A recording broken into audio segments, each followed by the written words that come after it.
Call the second meeting of the House Budget Review Subcommittee on Transportation to order. Madam Secretary, please call the roll. Representative Branscombe. Representative Huff. Representative Imes. Here. Representative Smith. Here. Representative Tackett Lafferty. Representative Blanton. Representative Bowling. Representative Bray. Representative Petrie. Vice Chair Bridges. Chair Upchurch. Here. We do not have a quorum at this time. I know Representative Bridges is in another committee, and he should be joining us shortly, so we'll skip over the approval of the minutes for now. Next up on the agenda is Mike Hancock, Deputy Secretary Cabinet. Are you all going to come up at the same time and just? Yeah, that's fine. So we'll cover, looks like items 3, 4, 5, and 6 on the agenda. Is that correct? Yes, sir. Way you want to do it? Okay. We are certainly ready. Well, to we go. have a motion for adjournment. We just got 7 to go. So please introduce yourselves for the record, and then you may proceed. All right. Well, thank you, Mr. Chairman, members of the committee. We pleased to be here today. First of all, let me say that Secretary Gray is. He sends his regrets that he's not able to be here today. He had something else that he had to attend to. So he dispatched us, and hopefully we'll do equally well. So we'll see, or at least we'll try. Let me know if he's riding a truck scraping snow. I'd like to see that. Don't know that that's what he's doing, but I wouldn't be surprised. But no, I am Mike Hancock, Deputy Secretary for the Cabinet, and joined here today on my right by Deputy Secretary Jeremy Slinker, who's I'm going to talk about maintenance budget. Jeremy's going to talk about the vehicle reg budget. And then we also are joined by our budget director, Sean McKiernan. And Sean is here to talk about the Cabinet's general administration and highways budgets. So hopefully we'll be able to cover that. And Mr. Chairman, at any point, you're welcome to interrupt with questions, or if you want to reserve questions to the end, that's quite fine. But if you don't mind, I'll go ahead and jump into our maintenance presentation. And basically wanted to give a short overview and then get into the additional budget requests that we made. The short overview is we've seen over the past few years, and really as exemplified in the past 2 weeks, natural weather emergencies and the removal of snow and ice from our roadways are the Transportation Cabinet's closest and most intimate interactions with the public. When dire weather events or catastrophic storms occur, our maintenance forces are on the leading edge of the government response. Further, public perception of the Transportation Cabinet is often determined by the condition of our roadways.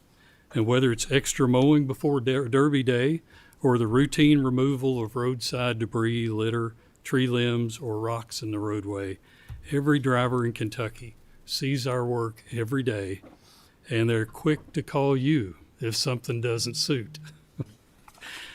With maintenance facilities in all 120 counties across Kentucky, our KYTC folks are often frontline first responders, and their vehicles and their high-vis hats and jackets are a welcome sight to those in need. The actions of our maintenance employees have been recognized by the General Assembly many times in recent years. The maintenance budget enables their service, and it is the lifeline for the services that they provide. And that's why the Transportation Cabinet is always quick to defend our request for maintenance funding during every budget session.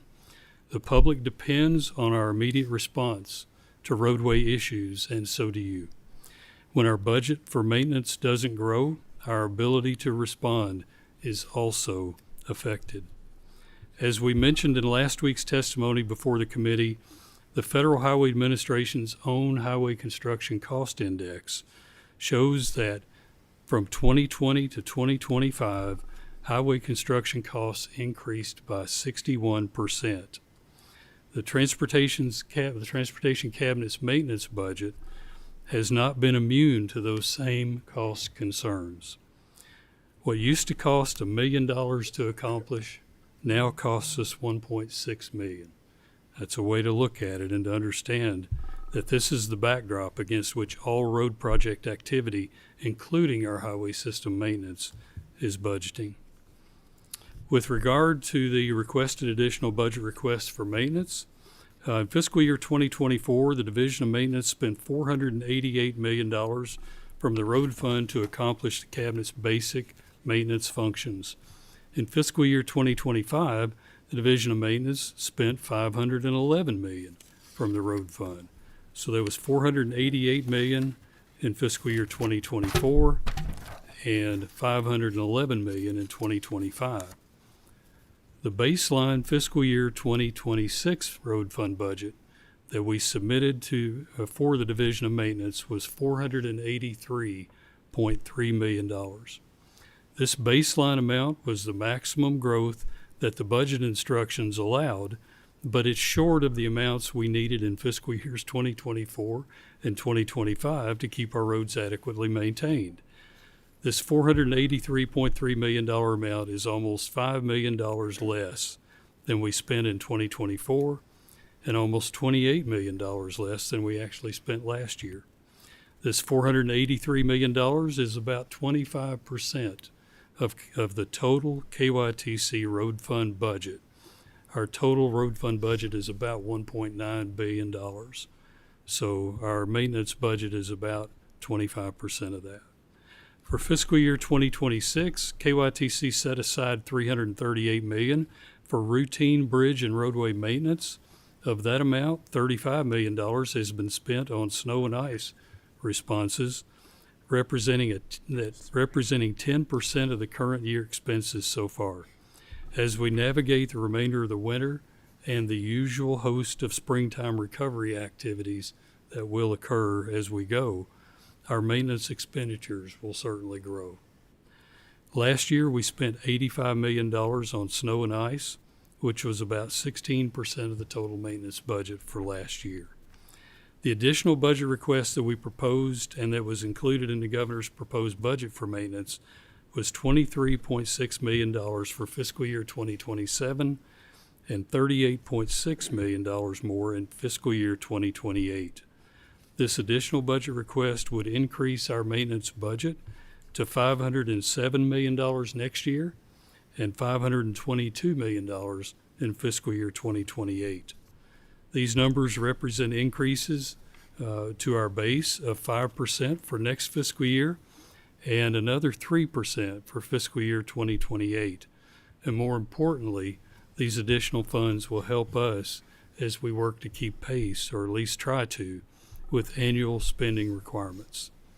Without the additional requested maintenance funding, the Cabinet would be constrained in its response to regularly occurring maintenance needs. This constrained response would be apparent to the users of our state-maintained highway system, and there would likely be complaints that our roads are not being maintained as well as in past years. Areas that would most likely be affected are operations such as litter pickup, mowing and vegetation management, and pothole repair. Material costs have definitely impacted the maintenance budget. Salt prices, for example, are up 9% over the last biennium. The hourly contract rate for snow and ice drivers is up 12% over the past 2 years, while the contract mowing hourly rate is up 36%. This additional budget request will help the Transportation Cabinet as we work to hold the line while these and other costs continue to grow. One final maintenance-related item before I mention the maintenance-related capital projects is this. As you know, the transportation budget, Mr. Chairman, you're keenly aware of this, transportation budget typically contains language that permits the Cabinet to make immediate use of any federal aid earmarks that come to the state. And that is so that we can use those funds between budget sessions. In much the same way, there are revenues that accrue to the Cabinet's restricted fund programs. The Cumberland Gap Tunnel is a classic example that the Cabinet needs. We need the ability to put any unexpected additional revenues to use immediately. And I would hope that we can work together to devise such budget language for our restricted fund programs. Now move on to the additional budget request for maintenance-related capital projects. The Cabinet's request for capital projects includes 5 maintenance-related capital projects. The governor's budget included $22.8 million in additional state funds for vertical, that is non-roadway, but more building-oriented capital improvements, with $7.5 million set up in a general maintenance pool each year to help us respond to the needs at more than 1,200 buildings that we own across the Commonwealth. The replacement value of those 1,200 buildings is estimated at $1.6 billion. In testimony last week, Sean mentioned the 5 maintenance-related capital projects that either need to be reauthorized or have additional funding provided to complete. I'm not going to go into great detail, but I just want to remind the committee those are, one, we needed to authorize additional funding for the Ballard County Maintenance Facility and Salt Storage. We need another $500,000 for that one.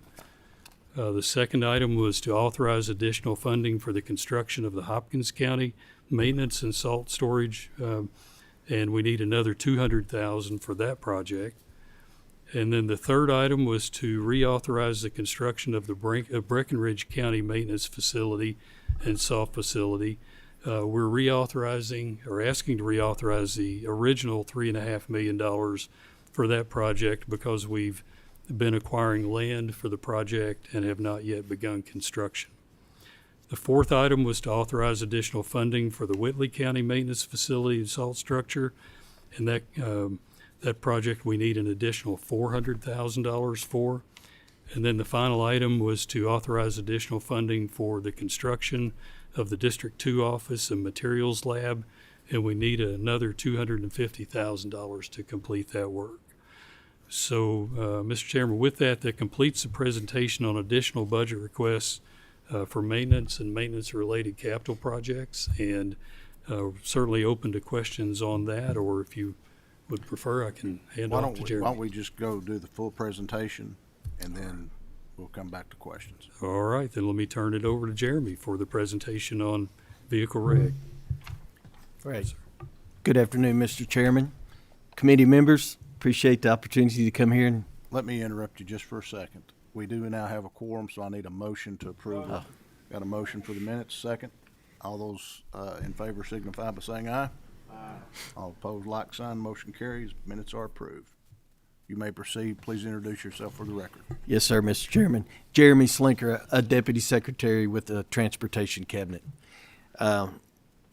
Again, appreciate the opportunity to come here and talk to you about some of the needs in Department of Vehicle Regulation and some critical funding requests to help us continue improving our customer service and the service we provide to our Kentuckians, especially in the driver's license area where you're going to hear most of it about. So with that said, the first thing I'm going to start with is one for our current year appropriation request for the driver's licensing. We are currently accruing these costs. At the end of last fiscal year, we made some investments in equipment, and we started ramping up some staff to address some long wait times and some efficiency issues that we were having. I will add that the current data that we have from that, it has made a positive impact. Wait times have decreased, and we have a lot of positive comments being made about our customer service as well. But I will again say we're currently accruing these costs as we go, and we knew we were going to have to come to you and ask for this as well. The governor has included it in the budget he submitted, but it was something necessary that we had to do last year during 2025.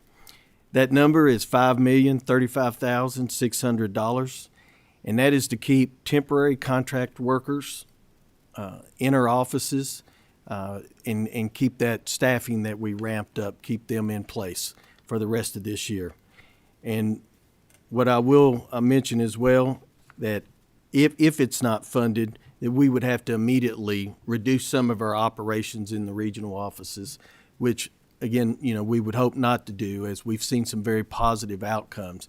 It did address the surge that we had that was related, to multiple things coming in at once, federal and state rules coming in at once, and we had a large number come in over the summer, but is proven to help sustain that level that we need to keep good wait times, keep appointments open, things like that in our regional office. So if we had to reduce operations, one could somewhat speculate that we would have some of those similar outcomes if we had to go backwards. So appreciate there just real quick on the some of the things that was increasing traffic is the 15-year-old. That's increased it, but do you think that will kind of level out? Yes, sir. We believe it's leveling out. There when it first come on, it was just a lot of them that was there all at once. Right. And so now we're just getting into we've just added that population into the queue now, and every month there's going to be so many of them come on, but it's not a large group of them. I think it was somewhere around 21,000 that, almost immediately were needed. And then the vision testing, great stuff for safety, of course, but it did bring more people back into the offices instead of utilizing online renewals. So those are the things we worked through, plus the Real ID enforcement date come up in May. So all those things kind of came together at once. We saw a lot more people increase, somewhere 1,000, 1,500, sometimes 2,000 more a month and or a day, meaning and up to about 25, 30,000 more a month. I got caught up in that because my son turned 16 in April. Gotcha. And he was about to panic. Yeah. So, but that was our intent, was to work through that, and we had to look for solutions as it was happening. And one of that was, again, you can get that temporary contract staff through our state contracts immediately, and we went after that, and a few other different things like a appointment scheduler that people can get text on their phone and then they can come back in. Things like that help it shorten the lines as well. So again, we hope to keep that. We want to keep that, and that additional request will be crucial for that. But with that said, we also submitted plans for FY27 and 28, and part of those plans, we want to reduce the reliance on contractors and temporary workers in the future and start shifting toward state workers filling those positions. But it also, our 27 and 28 plans also create positions for 6 new regional offices in the state as well. So that's some endeavor we have as well. What we've submitted there was a total for FY27 of $20,380,600. And then in 28, $19,848,100. And in that also includes a increase for some hard cards and postage, like I think everything goes up over time. Also the cards that we issue and some postage and things, you'll see a little bit of an increase on that, but that's included in those two numbers. And I will make a note that the $5 million we just talked about to maintain the current staffing level we're at, it's also included in those numbers as well. So with that covered, then we go to the Department of Vehicle Regulation has a couple other budget requests that's notable. One is $106,000 over current funding for debt service for the new driver's license modernization system. These bonds haven't yet been sold, but the project's underway, it's on schedule, and it's using other project funds to meet those expenses, but we've estimated out we'll need additional $106,000 to finish that. I will make a note there to you as well. That's going to be extremely important for the future of driver's licensing. Modernization, like a lot of things in government, when you're operating off an older system and then you keep repairing it or you keep building on it, it can get cumbersome and difficult to work with, requires a lot of training, a lot of maintenance to keep up. The modernization is going to make us more efficient and definitely provide a better customer service and shorten those times that people would have to wait to get a license. Now, when the new driver's license system's complete, we will have some operating costs with it, and that will help maintain and support that new system. But most notably, we'll also need to support the old system for a couple years while we do a transition.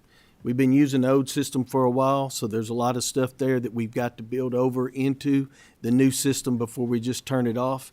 And that number in FY27, we think will be $5 million. That's what we've submitted.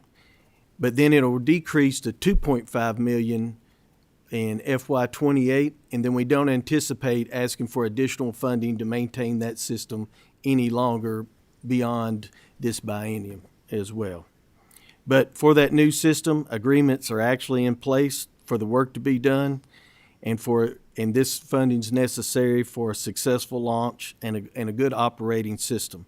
So it's critical to the transitioning to the new modernization. And again, that's the future of driver's licensing, and it's underway. We got a great team working on it. It's going to make it look like a whole new process. So we look forward to that.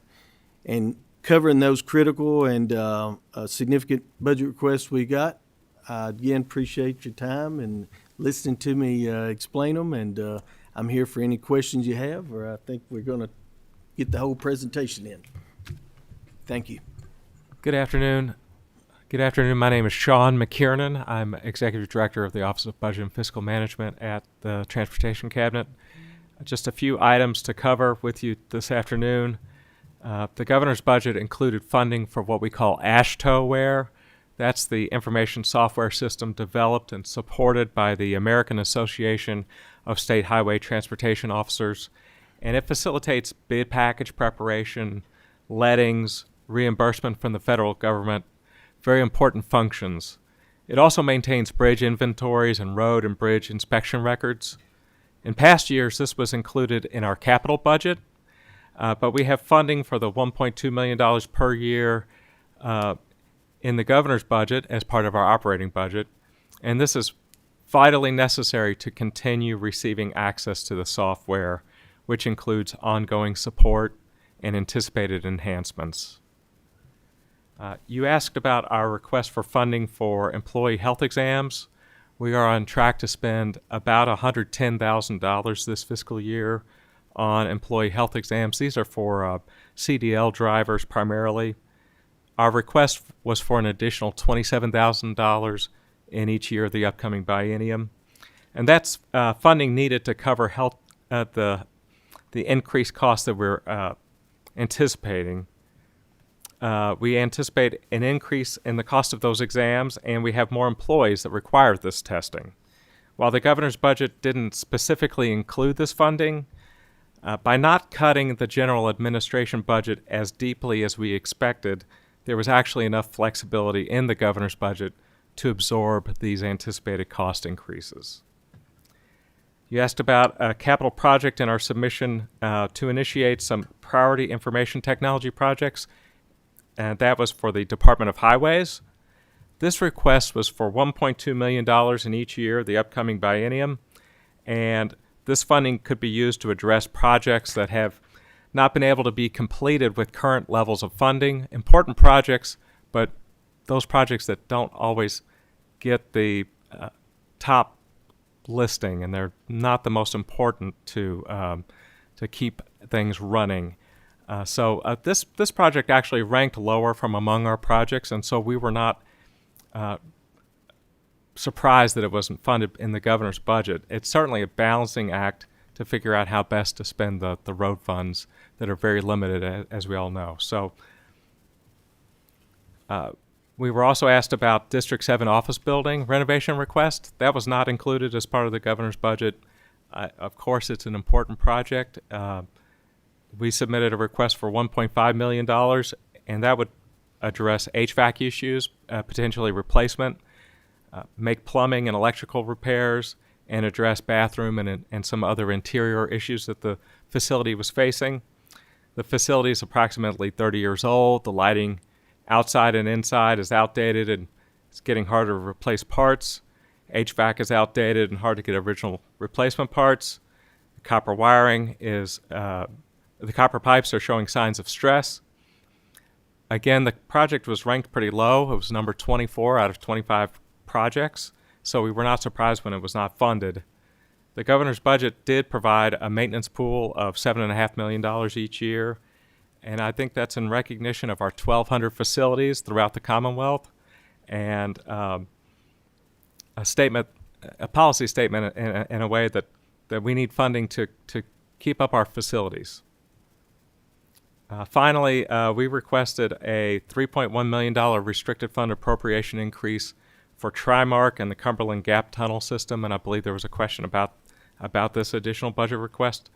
At a very high level, we are just trying to anticipate how much revenue this fund might receive, and we want to be able to ensure that we have the authority to spend these funds. This fund gets dollars from local governments for Trimark services, traffic monitoring, camera installation, monitoring, signage, and messaging. And the fund also receives money from Tennessee for the Cumberland Gap Tunnel System. And that's for maintenance costs, striping, lighting, inspections. We use these funds to complete the work that these other agencies contract with us to complete. And the governor's budget included this additional authority to spend the money that we might bring in on these important projects. As Deputy Secretary Hancock mentioned, what we really need is for the enacted budget to continue to allow restricted fund and federal fund appropriation modifications during the interim so that we can, if we receive additional funds, we can put those funds to work. That's the end of my presentation. All right. We're open to questions, Okay. Mr. Chairman. Before I ask any questions, do any of the members have any questions they'd like to ask? Representative On Smith. your funding, let me make sure I understand. Is it a pot? I know federal dollars come down. Where does the rest of your funding come from in this last budget? Is it from just the fuel tax, or is there other funding mechanisms? Do you typically receive general funds? Our general fund appropriations tend to be on the smaller side. The road fund is the primary funding mechanism for the cabinet. The biggest sources of road fund are motor fuels tax, usage tax. We get receipts from driver's license and other road fund receipts. We do get some miscellaneous restricted fund receipts, and so that's funding from Tennessee for the Cumberland Gap Tunnel System. I was just trying to pin it down. The last budget, I know we appropriated $450 million in from our general. Was there any other funds from the general that you received that you know of? Public transportation. Right. Public transportation receives a pretty sizable general fund. Out of the general appropriation. fund.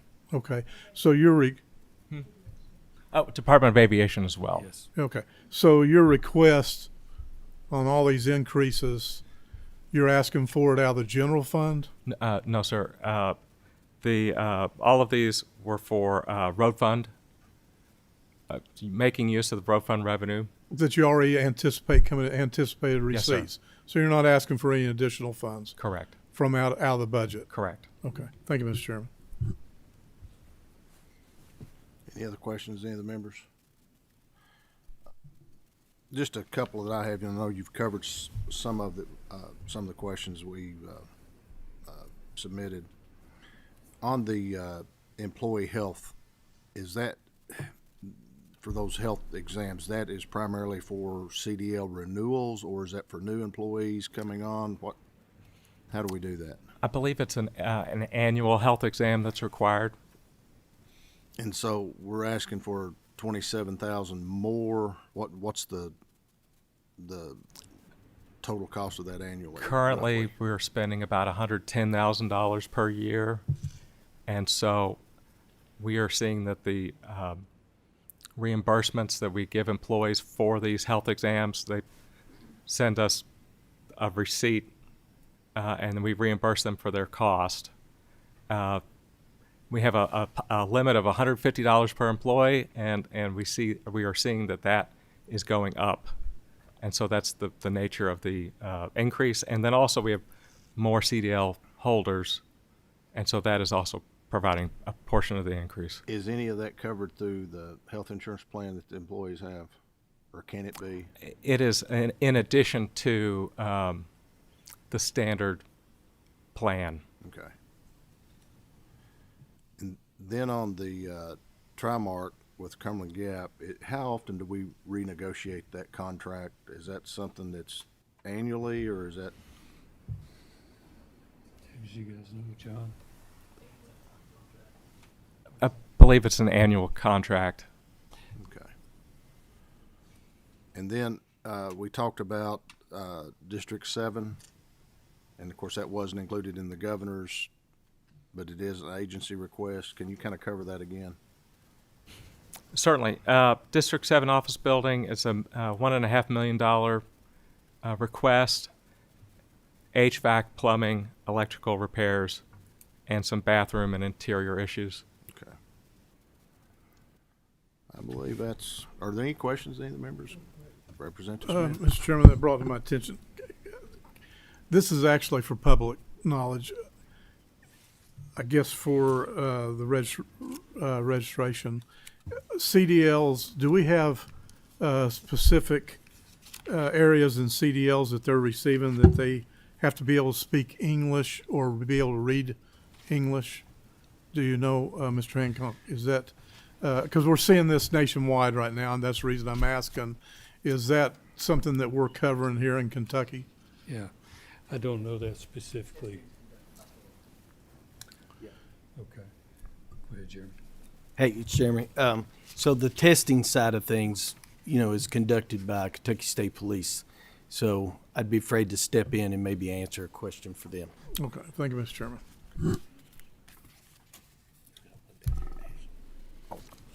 Representative Tackett Lafferty. Thank you for this update. I do have a quick question, which the representative's question reminded me. With this maintenance money, or with any of these funds that you've spoken about with regard to vehicle regulation, will any of it be used to help to reopen some of the CDL testing sites? It's my understanding there have been a few that have had to close. Maybe I get a few calls about Georgetown, and I don't represent Georgetown. Mm-hmm. So I think, was there one in Georgetown that is closed? Well, I guess what I would answer almost the same question on the testing side of things. Okay. So the funding that we've requested would be for the things that we do, and then for testing, the KSP would be maybe making requests or deciding where they would open additional testing sites. Okay, thank you. Because I think what's happening is they've closed a site, so they're coming to other sites to do the testing, and it's kind of causing some maybe a wait list. So thank you very much. I'll check with KSP. Thank you. I understand. Thank you. Representative Branscombe. Yeah, one question I had is when we have contracts that come up or it's time for a renewal, various whatever that may be, when we're negotiating those or however the means are of renewing a contract, if it's an increase, if the contract is increasing, do we look at other providers, or is there a procurement process that we go through with that when we're doing those renewals? We have a robust procurement office and whole sections of Kentucky statute that deal with procurement that they follow to a T and are held accountable by auditors on a regular basis. Okay. I just want to make sure that when we have those renewals that, if they say, well, it's going to be $30,000 extra this time, that we're not just taking that for face value, that there's a process and making sure that's legitimate. Yes, sir. Okay. All right. No questions from any other members? Well, we thank you for the presentation. Kind of maybe cleared some stuff up for us a little bit. And I know if we work through this, we'll probably have some more questions and be getting in touch with you. But thank you. Thank you, Mr. Chairman. That's all for this meeting. We'll announce that our next meeting will be February the 23rd. Obviously, we're not here next Monday because it's a holiday. And if we was to happen to have another meeting that week, it would have to be a special call. So just put that on your calendar for February the 23rd. We have a motion for adjournment. We've got a second. All those in favor, please adjourn. We do now stand adjourned.